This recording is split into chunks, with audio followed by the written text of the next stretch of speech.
Study IQ IAS, आपका selection हमारा mission. Hello everyone, welcome to Study IQ IAS.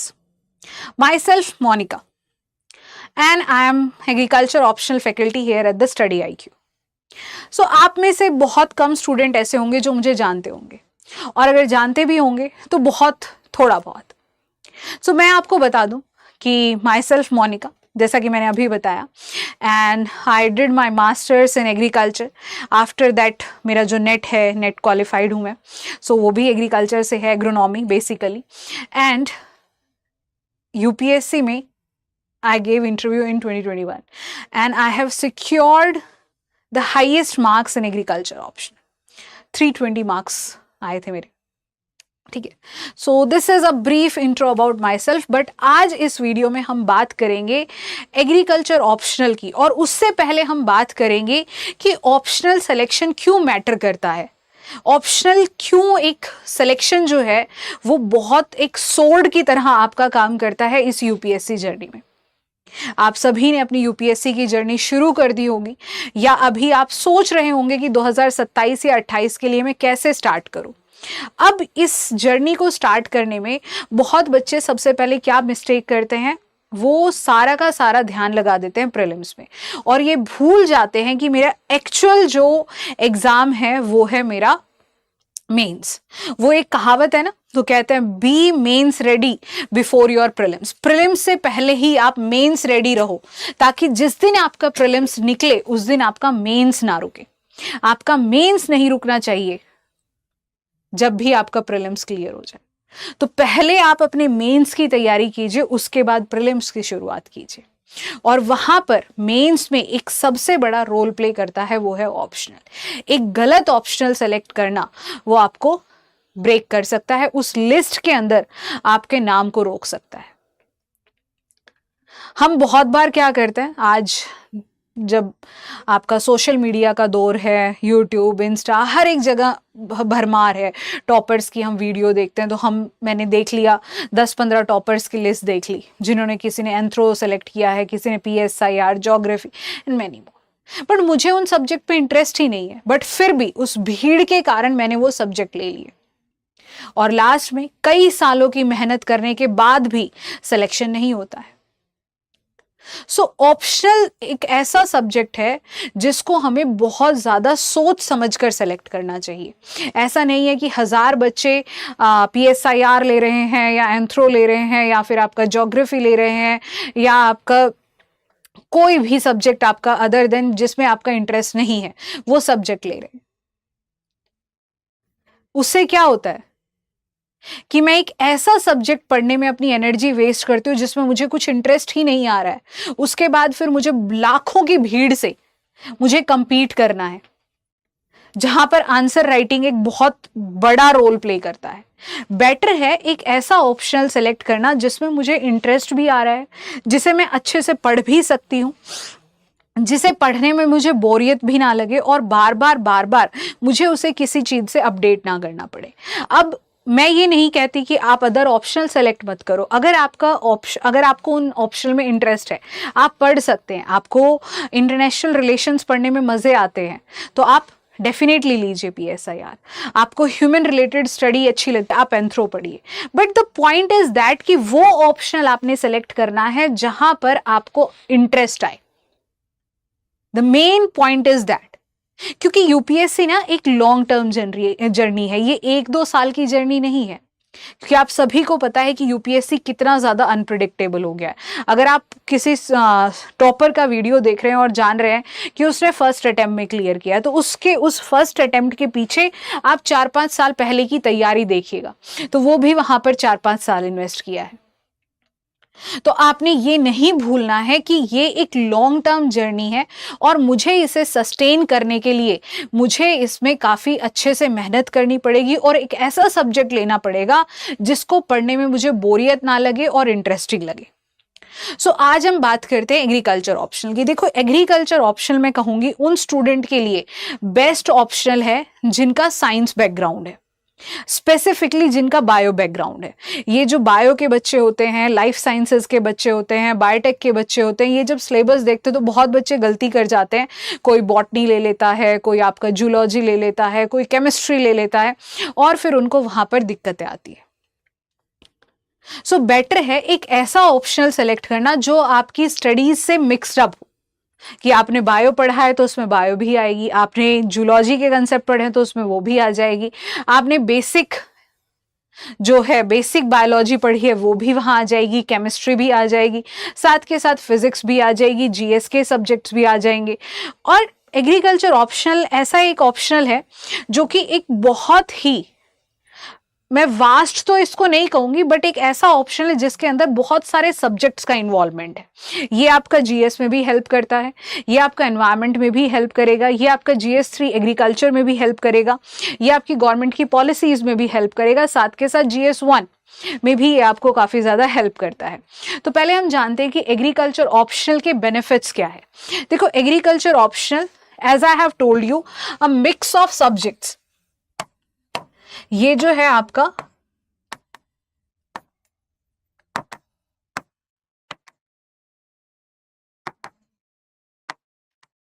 बहुत सारे सब्जेक्ट्स का मिक्स है यहाँ पर, ठीक है। आपका एनवायरनमेंट भी यहाँ आ जाता है, ठीक है। फिर उसके बाद आपकी बायो प्लस बायोटेक आ जाएगी यहाँ पर, फिर प्लांट्स, ठीक है, प्लांट आ जाएगा, प्लांट जेनेटिक्स आ गया, सेल बायो हो गई आपकी, ठीक है, ब्रीडिंग हो गई।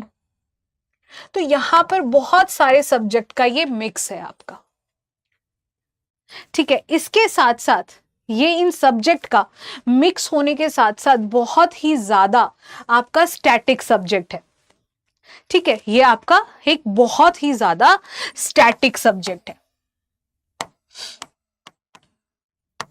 स्टैटिक से मेरा क्या मतलब है? देखो, हम कुछ ऐसे ऑप्शन लेते हैं जहां पर मुझे करंट अफेयर से बहुत ज़्यादा टच में रहना पड़ता है। अगर मैं 2027 की तैयारी कर रही हूँ तो मैंने उस ऑप्शन को पूरा तैयार कर लिया 2027 के तरीके से। अब जब मैं 2000 बाई चांस अगर मेरा 2027 में सिलेक्शन नहीं होता है और मैं मूव करती हूँ 2028 की तरफ, तो मुझे उसको फिर से अपडेट करना पड़ेगा, बार बार फिर से वही करंट अफेयर्स मुझे पढ़ने पड़ेंगे। बट यहां पर एग्रीकल्चर ऑप्शनल के साथ ऐसा कुछ भी नहीं है। ये एक वन टाइम प्रिपरेशन सब्जेक्ट है कि आपने इसको अगर आज 2026 में भी प्रिपेयर करके रख दिया ना, तो आप शायद 2030 का पेपर दीजिए, सिलेबस पैटर्न सब कुछ सेम रहेगा, ठीक है। तो यहां पर आपका बहुत ज्यादा स्टैटिक है, एक बार प्रिपरेशन करनी है, एक बार हॉलिस्टिकली इसके कंसेप्ट्स को समझना है, और एक बार अगर आप ये कंसेप्ट समझ गए तो बस फिर रहता है मेरा रिवीजन। फिर इसका रिवाइज कीजिए एंड पीवाईक्यूज कीजिए and you are good to go with this option. इससे ज्यादा फिर आपने इस ऑप्शन में और कुछ भी नहीं करना है। That's more than enough here, ठीक है। अब क्या है यहां पर, अगर मैं आपसे बात करूं तो यहां पर अब आपने क्या करना है, स्टैटिक ऑप्शनल है और क्या है, हाईली स्कोरिंग है।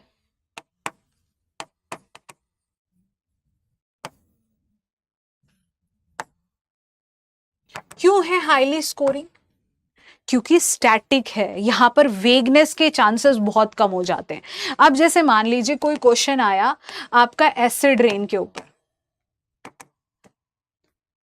ठीक है, या एसिडिक सॉइल की बात करते हैं, हम एसिड रेन नहीं, हम एसिडिक सॉइल की बात करते हैं। तो इस सॉइल की जो प्रॉपर्टीज है वो सेम रहेंगी, वो कोई चेंज नहीं कर सकता है, इसके ट्रीटमेंट सेम रहेंगे, ठीक है। तो मतलब यहां पर जो ट्रू है वो ट्रू है, जो आपने पढ़ा है वही सत्य है। यहां पर आपको एग्जामिनर के माइंडसेट से अपने आंसर्स को मैच करने की कोई जरूरत नहीं है। आपको जो आता है, जो साइंटिफिक टर्म्स है, जो साइंटिफिक आंसर है, you just have to write that, ठीक है। यहां पर वेगनेस के चांसेस बिल्कुल खत्म हो जाते हैं। यहां पर आपने अपने खुद की आइडियोलॉजी नहीं डेवलप करनी है, खुद के थॉट्स नहीं डेवलप करने कि एसिडिक सॉइल में मैं खुद का कुछ सोच करके लिखूं, नहीं, ऐसा नहीं करना है। जो ट्रू है वो ट्रू है, एसेंशियल एलिमेंट्स पर अगर कोई क्वेश्चन आता है तो 17 एसेंशियल एलिमेंट, तो वो 17 ही रहेंगे, कभी वो 15, 16, 17 नहीं, 18 नहीं होंगे। ठीक है, इसलिए ये हाईली स्कोरिंग है, क्योंकि यहां पर आपको जो फैक्ट है वो फैक्ट है, जो चीज है वो चीज है, और अगर आपने आंसर टू द पॉइंट लिखा है and as per the requirement of question लिखा है, तो आपके मार्क्स को कोई भी नहीं काट सकता है।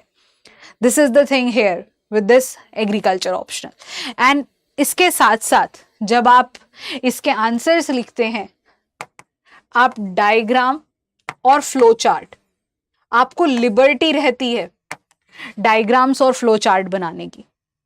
कि आप मान लीजिए नाइट्रोजन एब्जॉर्प्शन दिखा रहे हैं, तो आपने जस्ट एक प्लांट ड्रॉ किया, उसकी रूट्स बनाई और यहां पर नाइट्रोजन को शो कर दिया, एन इस तरीके से एरोज बना दी। तो ये क्या शो कर रहा है आपका? Nitrogen absorption. तो यहां पर डायग्राम बनाने की लिबर्टी बहुत ज्यादा हो जाती है, और आप फ्री हैंड डायग्राम बना करके अगर अपने आंसर्स को रिप्रेजेंट करते हो, तो यहाँ पे मार्किंग के जो चांसेस है वो बहुत ज्यादा बढ़ जाते हैं, आपको बहुत बढ़िया मार्क्स मिलते हैं as compare to the other optionals.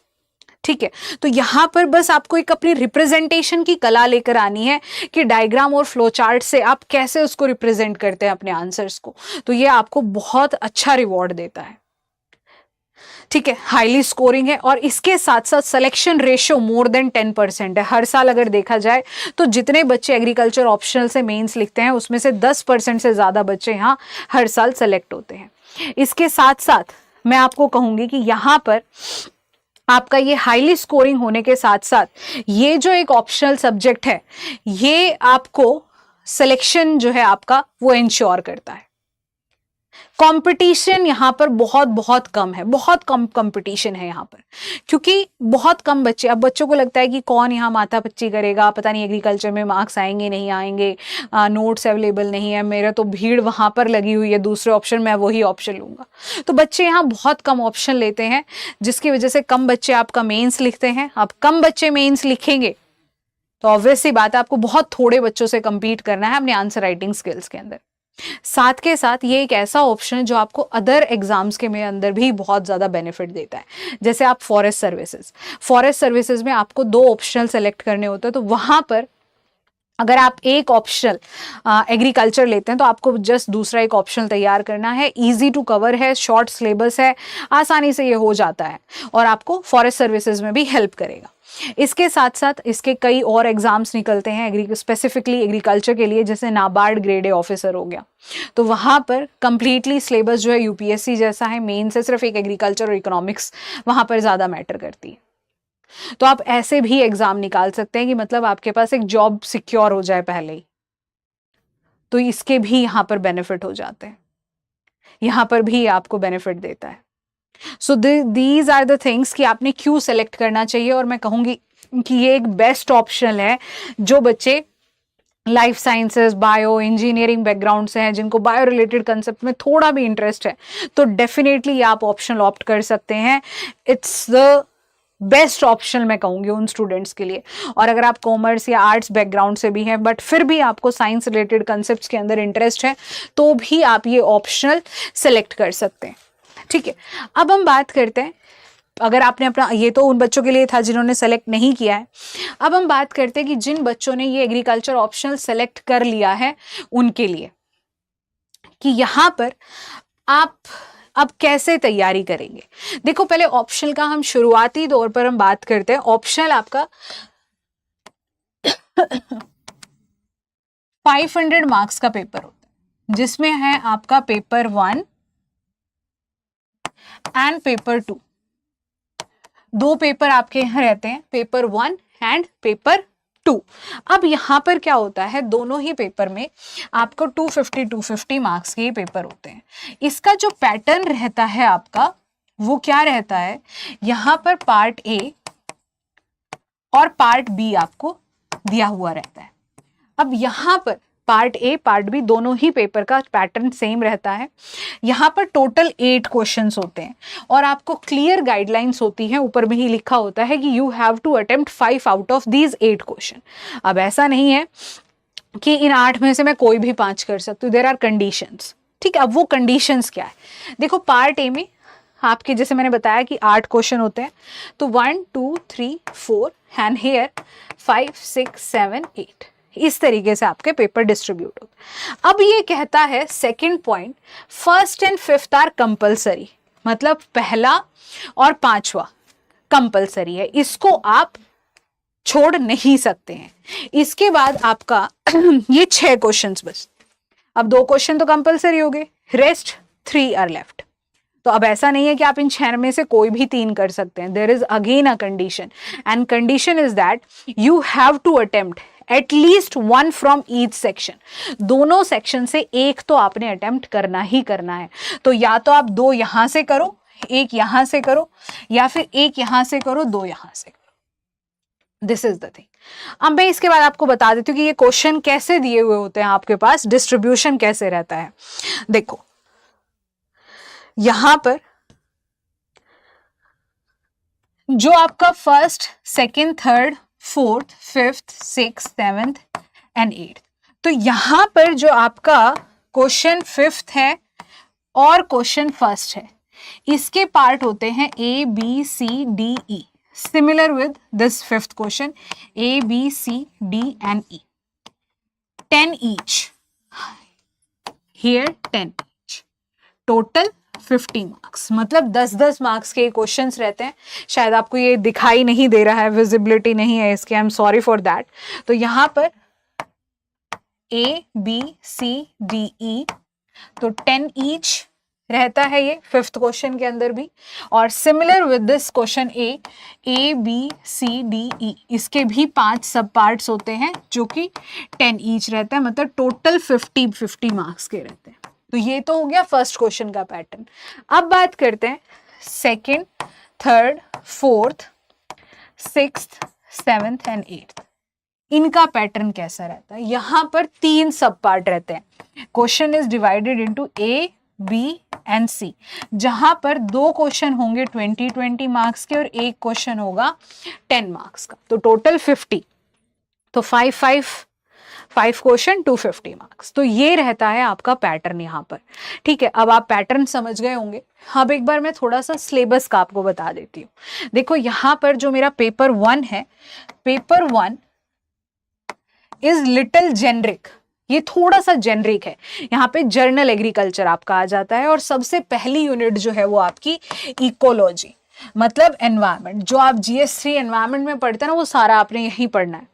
तो ये यूनिट हो गई, ठीक है, कि क्लाइमेट चेंज क्या है, ग्रीन हाउस गैस क्या है, कैसे आपका क्लाइमेट चेंज एग्रीकल्चर को इम्पैक्ट कर रहा है, या एग्रीकल्चर कैसे क्लाइमेट चेंज में कंट्रीब्यूट कर रहा है। ठीक है, उसके बाद है आपकी एग्रोनॉमी,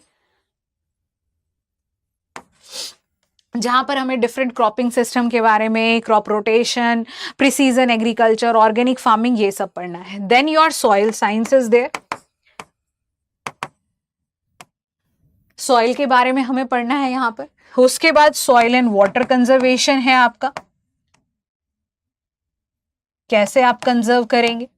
उसके बाद है आपका वीड साइंस, कि खरपतवार क्या होती है, कैसे आप ट्रीट करेंगे वीड्स को, कौन कौन से केमिकल, फिजिकल, बायोलॉजिकल मेथड आप यूज कर सकते हैं। ठीक है, हर्बिसाइड क्या है, हर्बिसाइड टॉलरेंस क्या है, तो वो सब हमें पढ़ना है यहाँ पे। इसके बाद जो नेक्स्ट यूनिट है दैट इज एग्रो फॉरेस्ट्री, कि हम खेती के साथ साथ फॉरेस्ट्री कैसे कर सकते हैं, उसके डिफरेंट टेक्निक्स वगैरह जो है हमें वो यहाँ पढ़नी है।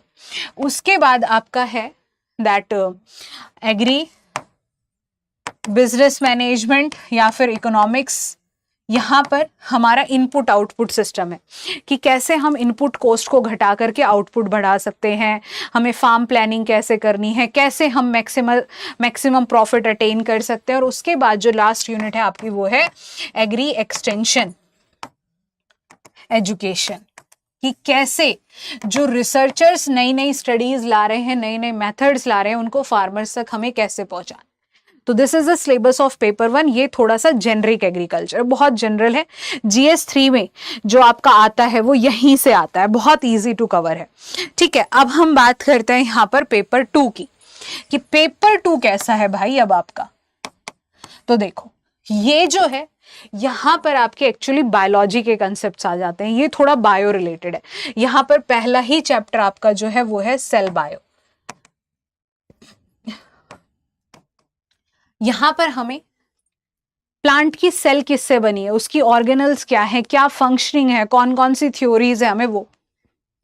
इसके बाद जो है वो है प्लांट जेनेटिक्स, कि प्लांट्स जो है अपने पेरेंट से क्या लेकर आ रहा है, कैसे हम उसको नई जनरेशन में ट्रांसफर कर रहे हैं। उसके बाद है मेरी next unit that is plant breeding. Plant breed कैसे कर रहे हैं और हम कैसे प्लांट को ब्रीड करा सकते हैं फॉर द बेनिफिशियल कैरेक्टर। जैसे हम डिजीज रेजिस्टेंस प्लांट बना रहे हैं, हम ड्रॉट टॉलरेंट प्लांट बना रहे हैं, they all come under this plant breeding. और इसमें डिफरेंट डिफरेंट टेक्निक्स है कैसे क्या करना है। इसके बाद जो फोर्थ यूनिट है दैट इज प्लांट फिजियोलॉजी। यहां पढ़ना है हमें कि जो प्लांट है उसके अंदर फंक्शनिंग कैसे हो रही है, प्लांट के अंदर रेस्पिरेशन कैसे हो रहा है, फोटोसिंथेसिस कैसे हो रहा है, तो वो सब हमें यहां पढ़ना है। फिफ्थ यूनिट है आपकी प्लांट एंटोमोलॉजी, जो इंसेक्ट एंड डिजीज प्लांट में लग जाते हैं उसके बारे में। सिक्स्थ है सीड साइंस, कि हम सीड कैसे डेवलप करते हैं, कैसे उनको इंक्रीज कराते हैं और फार्मर तक कैसे हम उसको अवेलेबल कराते हैं। उसके बाद है सेवेंथ यूनिट आपकी हॉर्टिकल्चर, और लास्ट यूनिट है आपकी फूड सिक्योरिटी। तो ये है आपका सिलेबस। ठीक है, पेपर 1 पेपर 2 का। पेपर 2 थोड़ा सा टेक्निकल पड़ता है, पेपर 1 थोड़ा सा जेनरिक रहता है। इसके बाद हम बात करेंगे कि मुझे तैयारी कैसे करनी चाहिए। देखो भाई बच्चों, सबसे पहली बात है सिलेबस गो थ्रू करो, सबसे ज्यादा इंपॉर्टेंट। सबसे पहले अपना सिलेबस खोलो, डाउनलोड करो, एक एक चीज को समझ लो वहां से। जब सिलेबस समझ में आने लग जाए तो उसके बाद PYQs देखो। यहाँ रटना नहीं है, कुछ भी समझना है, सिर्फ PYQs देखो कि कौन से टॉपिक इंपॉर्टेंट है, कौन सा रिपीटेशन है। यहाँ जब आप एग्रीकल्चर ऑप्शनल का देखोगे तो आप पाओगे कि यहाँ पर हाई रिपीटेशन रेट है, मतलब हर साल क्वेश्चंस रिपीट हो रहे हैं, क्योंकि साइंटिफिक सब्जेक्ट है, कहाँ से नया लेकर आएंगे, जो सिलेबस में वही देना पड़ेगा। और बहुत बार तो आप देखोगे जो सिलेबस में एग्जैक्ट कीवर्ड है वहीं से उठा करके आपके क्वेश्चन दिए हैं। तो पहले सिलेबस, फिर PYQ। उसके बाद बहुत बच्चे हैं, जैसे अरुण कात्यायन बुक है, नेमराज सुंडा है, ये ऐसी स्टैटिक बुक्स ले लेते हैं। तो ये भाई आपकी एग्रीकल्चर ऑप्शनल में हेल्प नहीं करने वाली है। दे आर वेरी, मैं कहूंगी बहुत स्टैटिक है, कोई थियोरटिकल नॉलेज नहीं है इनमें। तो बेटर है सबसे पहले आप जो है प्रिंसिपल्स ऑफ एग्रोनॉमी, जब आप अपनी तैयारी शुरू कर रहे हैं, जब आप सिलेबस गो थ्रू कर लिया है, जब PYQ देख लिए हैं, चीजें समझ में आ गई है, कौन सा टॉपिक इंपॉर्टेंट है कौन सा नहीं है, तो principles of agronomy by Reddy and Reddy करके एक बुक आती है। This is my personal favourite book. आप ये बुक उठाइए, बिल्कुल बेसिक से करना शुरू कर दीजिए, शुरू से चैप्टर 1 से। इसका पहला ही चैप्टर इकोलॉजी है, और यहाँ पर आप पाएंगे कि पेपर 1 का 70% सिलेबस आपका यहीं से है। आपको कोई सॉइल साइंस के लिए सेपरेट बुक पढ़ने की जरूरत नहीं है, कोई एग्रोनॉमी के लिए सेपरेट बुक पढ़ने के लिए नहीं है। Just read this book only. अब पेपर 2 जो है उसका थोड़ा सा सेग्रीगेटेड सिलेबस है। अब पेपर 2 के अंदर क्या है, थोड़ा सेग्रीगेटेड है। तो सेल बायो हो गया आपका, देन प्लांट जेनेटिक्स हो गया, इनके लिए आप BD सिंह यूज कर सकते हैं। ठीक है, ब्रीडिंग के लिए भी BD सिंह या फिर आप फुंदन सिंह की बुक यूज कर सकते हैं। मैंने फुंदन सिंह पढ़ी थी। ठीक है, सीड साइंस के लिए मैंने ऑनलाइन नोट्स जो अवेलेबल थे ICR की वेबसाइट पर वो डाउनलोड किए थे। हॉर्टिकल्चर के लिए N कुमार की बुक है।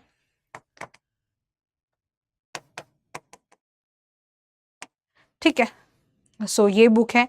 एंटोमोलॉजी और इन सब के लिए जो आपकी PDFs जो ICR की वेबसाइट पर अवेलेबल है, मैंने वो ही रेफर की थी। Rest these are the books which I referred. तो आप ये बुक्स पढ़िए। बट मैं सभी स्टूडेंट से कहना चाहूंगी, अगर आपका एग्रीकल्चर ऑप्शनल है, please please please don't miss the principles of agronomy book. अगर आपने कोई कोर्स भी ले रखा है तो भी आप वो बुक पढ़िए। अब देखो यहाँ पर एक बात आ जाती है कि जब आप एग्रीकल्चर ऑप्शनल पढ़ रहे हैं तो आपको इतनी सारी बुक्स पढ़नी है, इतना बल्क में। अब आपको नहीं, अब यहाँ से जब आप ये बुक्स पढ़ेंगे तो आप देखेंगे सिर्फ एक एक दो दो चैप्टर इंपॉर्टेंट है, पूरी बुक इंपॉर्टेंट नहीं है, तो that's a waste of time. तो बेटर है कि कोई कोर्स परचेज कर लिया जाए, है ना। तो अब मैं आपको कहूंगी कि मार्केट में बहुत सारे कोर्स अवेलेबल है, बट स्टडी आईक्यू के पास बेस्ट एग्रीकल्चर ऑप्शनल कोर्स है। बहुत सारे ऐसे कोर्स है जहां पर उनके पास प्रॉपर फैकल्टी भी नहीं है जिनकी ग्रेजुएशन मास्टर्स जो थी एग्रीकल्चर में हो, और मैं ये बहुत ब्लंटली बोल रही हूँ, ठीक है। तो आप जो है हमारा कोर्स परचेज कर सकते हैं। हमारा जो बैच है वो 19 जुलाई से शुरू हो रहा है। अब आप कहेंगे कि मैम हम ये क्यों बैच परचेज करें, देखो इतनी सारी बुक रेफर करनी है, आप कर सकते हैं, that's your personal choice. But आप अगर ये चाहते हैं कि आपको एक हॉलिस्टिक प्रिपरेशन मिल जाए, सब जगह के नोट्स सारे एक कंपाइल्ड फॉर्म में मिल जाए, तो मैं आपको बताती हूँ कि जो हमारे एग्रीकल्चर ऑप्शनल के नोट्स है कंप्लीटली कलरफुल है, हर एक चीज़ का डायग्राम है, पीडीएफ फ्लो चार्ट है, सब कुछ है। और ये सारे जो नोट्स हैं आपके इस तरीके से डिज़ाइन किए हैं कि आप मल्टीपल एग्जाम्स इनसे दे सकते हो। आप पीसीएस के दे सकते हो, फॉरेस्ट सर्विसेज दे सकते हो, NABARD and all other agriculture related exam. इसके साथ साथ इन नोट्स को बनाने के लिए सिर्फ एक या दो बुक्स को मैंने रेफर नहीं किया है, आई रेफर्ड मेरे जो पर्सनल नोट्स थे वो, इसके साथ साथ 10-15 बुक्स और भी मैंने रेफर किए, तब जाके ये हॉलिस्टिक नोट्स आपके प्रिपेयर किए गए हैं। इसके साथ साथ इन नोट्स के साथ साथ आपको रिवीजन शीट्स भी मिलती है हर एक चैप्टर की, और साथ के साथ क्लास नोट्स भी मिलते हैं। आपको 400+ लाइव क्लासेस मिलेंगी, रिकॉर्डेड लेक्चर्स मिलेंगे, पर्सनल मेंटोरशिप सेशंस मिलेंगे और रेगुलर डाउट सेशंस मिलेंगे। और हम बिल्कुल बेसिक से, बिल्कुल जीरो से हम हमारे एग्जाम की तैयारी करते हैं, बिल्कुल ऐसे कि आपको कुछ भी नहीं आता है एग्रीकल्चर का। और आंसर राइटिंग, अब सबसे बड़ा कंसर्न है मेरा आंसर राइटिंग। तो देखो हर फ्राइडे को हमारी लाइव आंसर राइटिंग क्लासेस होती है, ठीक है। आपको ऑन द स्पॉट आंसर दिए, क्वेश्चन दिए जाते हैं, आपको लाइव वो आंसर लिखने हैं, शेयर करने हैं, और मैं उसी टाइम आपके आंसर्स को रिव्यू करती हूँ। उसके बाद हर 15 दिन में एक टेस्ट होता है। जो फ्राइडे को टेस्ट है दैट वाज सरप्राइज टेस्ट, कि जो पूरे वीक में हमने पढ़ा है वहां से कहीं से भी हो सकता है। जो एक वीकली टेस्ट होगा, 15 डेज में जो टेस्ट होगा आपका, उसका सिलेबस आपको बता दिया जाएगा, और वो हर 15 दिन में होगा आपका। तो इससे क्या है, आपकी आंसर राइटिंग शुरू से ही बिल्ड होगी कि आपने कैसे आंसर्स लिखने हैं। इसके साथ साथ आपको 15 सेक्शनल टेस्ट दिए जाएंगे इन टेस्ट के अलावा, और 5 आपको फुल लेंथ टेस्ट दिए जाएंगे। इतना कुछ आपको 17,999 रुपए में कहीं पर भी नहीं मिलेगा। अगर आप माई लाइव कोड यूज करेंगे, MYLIV कोड यूज करते हैं, तो आपको ये 40-45 हज़ार रुपए का कोर्स 17,999 में मिल जाएगा। और एक बात ध्यान रखिए, हमारा बैच जो है वो 19 जुलाई से शुरू होने वाला है। 19 जुलाई से हमारा नया बैच शुरू हो रहा है, तो मिस मत कीजिए। एडमिशंस एंड लिमिटेड सीट है। अगर ये अपॉर्चुनिटी आप मिस कर देते हैं then you miss a lot of thing. और बहुत ध्यान रखिए इस बात का, क्योंकि एग्रीकल्चर के नोट्स वगैरह नहीं है अवेलेबल। तो आपको यहाँ पर 3 तरीके के नोट्स मिलेंगे, रिवीजन शीट, हॉलिस्टिक नोट्स, और साथ के साथ class notes. Regularly live classes रहेंगी आपकी, रिकॉर्डेड भी आप देख सकते हैं, and everything you will get here, जो आपको कहीं और नहीं मिलेगा। And I promise you that you will not regret buying our course. Better है कि मैं कहीं पर भी इतना ज़्यादा टाइम इन्वेस्ट करूं, मैं एक ऐसा कोर्स परचेज करूं जो बहुत ही रीजनेबल प्राइस में मुझे मिल रहा है, और मेरी सारी प्रिपरेशन वहां से हो रही है, आंसर राइटिंग से लेकर के मेंटोरशिप सेशंस तक। और मेरा टेलीग्राम चैनल ज्वाइन करना मत भूलिएगा, क्योंकि वहाँ पर आपको सारे के सारे करंट अफेयर रिलेटेड इन्फॉर्मेशंस मिल जाएंगी, एग्जाम रिलेटेड इन्फॉर्मेशन मिल जाएगी, और बहुत सारे रिवीजन नोट्स एंड शीट्स आपको मिल जाएंगे।